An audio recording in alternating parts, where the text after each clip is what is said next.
The rise of financial dynasties. The names that never make the headlines. European and American financial tycoons. Part 2. If the previous section laid the foundation for the rise of financial elites, this section moves deeper into how their power actually operates, not through dramatic moves, but through a series of small, legal, reasonable actions that compound over time into structural dominance. The first thing to understand is this: financial tycoons do not think in political cycles. They think in long financial cycles. 4-year elections mean very little to them. What matters are debt cycles, interest rate cycles, crisis cycles, and restructuring phases. Within these cycles, crises are not disasters. Crises are moments of asset redistribution. When the economy grows steadily, profits are spread more evenly and power becomes diluted. But when crises hit, liquidity disappears, debts are called in, and those without capital are forced to sell assets at distressed prices. This is when financial power concentrates. Financial elites understand this deeply. They do not fight crises, they prepare for them. Preparation does not mean deliberately triggering a crisis. It means positioning yourself to hold liquidity when others don't. When the market needs cash the most, they are the ones who have it. Liquidity at the right moment is worth far more than paper profits during boom times. In Europe, financial tycoons are often tightly connected to long-established banking systems, insurance institutions, and government bond markets. They understand that states do not default in the traditional sense, but they can lose payment capacity. And when that happens, bondholders and creditors gain more influence than voters. When a government needs refinancing, it does not negotiate as a fully sovereign power. It negotiates as a massive debtor. The language changes. Power shifts. In the United States, the mechanism is more sophisticated. Instead of directly lending to the state, financial power operates through markets. Treasury bonds, repo markets, and institutions deemed too big to fail form a dense network where government and private finance are deeply intertwined. Within this network, financial tycoons rarely appear as individuals. They operate through institutions, funds, and investment banks. When a major institution faces collapse, the question is not whether it will be rescued, but how and who benefits. The answer is rarely moral. It is systemic stability. And systemic stability almost always means protecting existing financial power centers. Another critical element is how financial elites use the law. They do not operate outside the legal system. They operate inside it, but at a structural level, not at the level of wording. When regulations change, they have already positioned themselves. When rules tighten in one jurisdiction, capital moves elsewhere. Legal borders become tools, not barriers. This creates a deep asymmetry between financial power and political power. Politics is bound by territory. Finance is not. A parliament can pass laws within national borders. Capital can leave those borders with a few keystrokes. That flexibility keeps governments permanently on the defensive. Financial tycoons do not need to win every confrontation. They only need to prevent decisive action against them. Policy uncertainty is bad for productive investment, but it is good for large financial institutions. When small businesses hesitate and long-term projects stall, capital flows towards what is perceived as safety, usually large financial entities. This is how power reinforces itself without open confrontation. Another underappreciated mechanism is intermediation. Financial elites are not always the final lenders. Often they arrange, guarantee, and distribute risk. By standing in the middle, they collect fees, gather information, and most importantly, control flow. The intermediary sees the whole picture. Each counterparty sees only their piece. This aggregated information allows them to anticipate trends earlier than the market.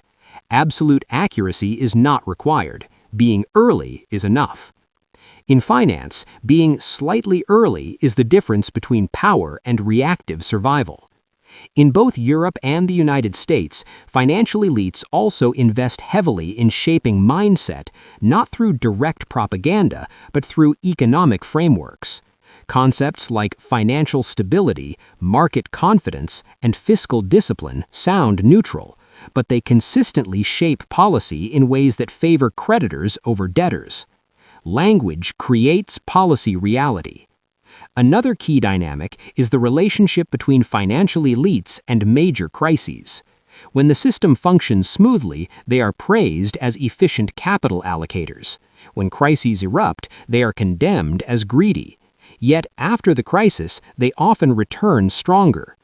Not because they avoid mistakes, but because the system is designed to absorb their mistakes and distribute the consequences across society. Profits are privatized.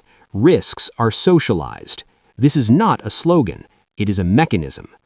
Financial elites do not need to control everything. They only need to ensure that when the system is threatened, they are among those protected first. History shows this pattern repeatedly. Another force reinforcing their power is complexity. The modern financial system is complex enough that most of the public cannot follow it in detail. This creates a massive information gap. When financial decisions are presented as overly technical, they escape meaningful democratic debate. Power is exercised quietly. Financial elites do not need to hide their existence. They only need to ensure that their mechanisms are difficult to understand. In such an environment, accountability becomes blurred. When things go well, no one asks who benefits most. When things collapse, no one is certain who bears ultimate responsibility. This is ideal terrain for long-term financial power.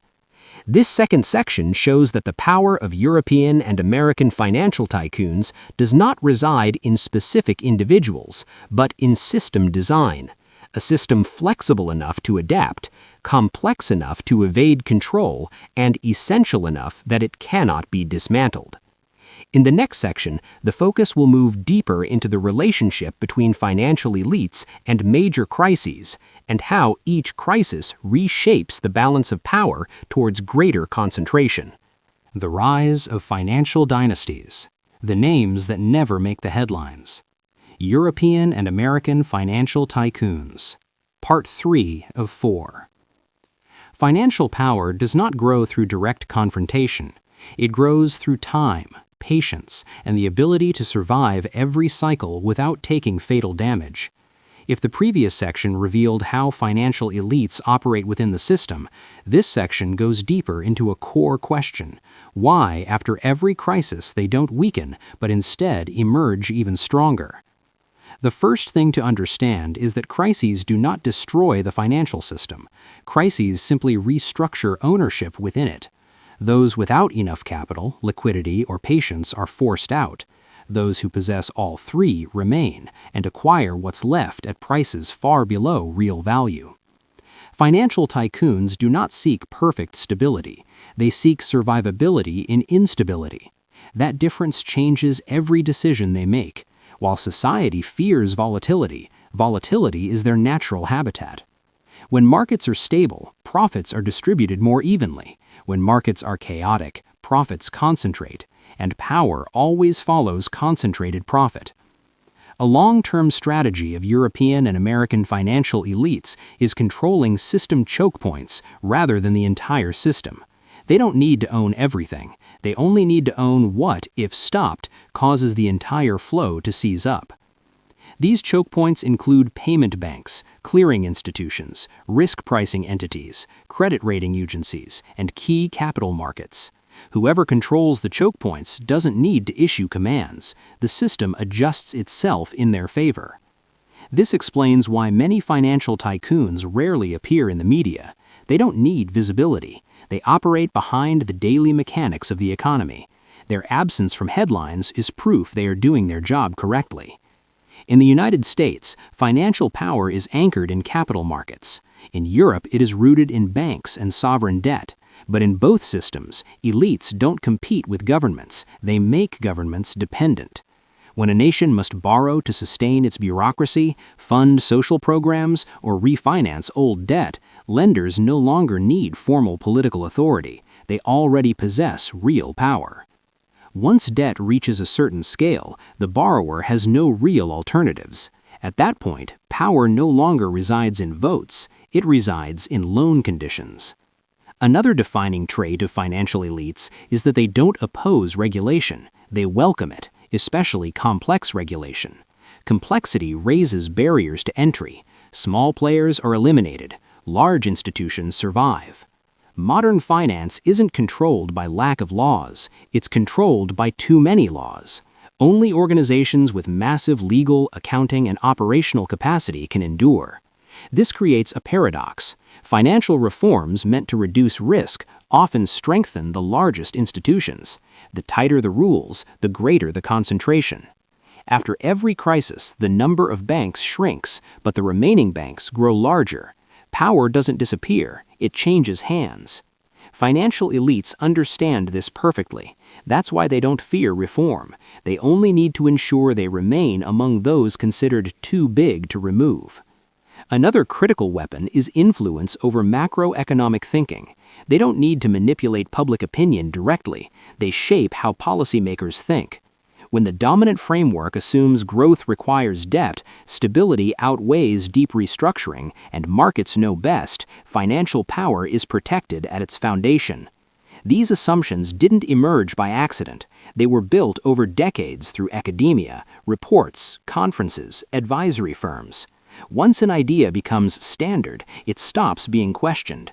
And when no one questions the framework, power operates silently. Financial elites don't need to control governments. They only need governments to respond predictably. When markets panic, governments inject liquidity. When systems shake, governments bail out institutions. When debt explodes, society tightens its belt. Repeat this pattern long enough and it becomes reflex, and reflex is power. A rarely discussed dimension is how financial elites weaponize time. Politics demands quick results. Finance does not. They can wait 10 years, 20 years. They invest in structures, not events, in long-term cash flows, not short-term wins. While governments rotate with election cycles, financial power compounds across generations. This is why many financial dynasties outlast modern nation-states. Governments rewrite constitutions. Dynasties rewrite ownership structures. In this world, elite stability doesn't come from morality, it comes from design. A system designed where failure doesn't mean elimination, only restructuring. When a major financial institution stumbles, it doesn't collapse like a normal business. It gets merged, rescued, recapitalized. Names change, power remains. And each cycle leaves the system more concentrated, more complex, and harder to challenge. One thing must be made clear. Financial elites are not movie villains plotting in dark rooms. They don't need conspiracies. They simply understand system logic better than anyone else. They don't break laws. They understand them deeper. They don't manipulate markets. They design products aligned with how markets react. In a world where everything is priced in money, whoever controls cash flow controls choice. And when choice is constrained, freedom becomes a formality. This section makes one truth unavoidable. The power of European and American financial elites does not come from fame or wealth alone. It comes from resilience, the ability to survive, adapt, and grow under every scenario the system produces. They don't need to win every battle. They only need to ensure that after every crisis, they are still standing. And more often than not, they're standing higher than before. The next section escalates the picture further into the relationship between financial elites and global crises, where power is not just preserved, but redistributed on a historical scale. The rise of financial dynasties, the names that never make the headlines. European and American financial tycoons, Part 4 of 4. When financial power becomes large enough, it no longer merely reacts to crises. It begins to move alongside them, not in the sense of creating chaos, but an understanding that crises are an inevitable phase in the global redistribution of power. Every major crisis in modern history leaves the same signature behind. Economic power is not erased, it is transferred from many hands into fewer ones. And those standing ready to receive it are almost never newcomers. They have been preparing for a very long time.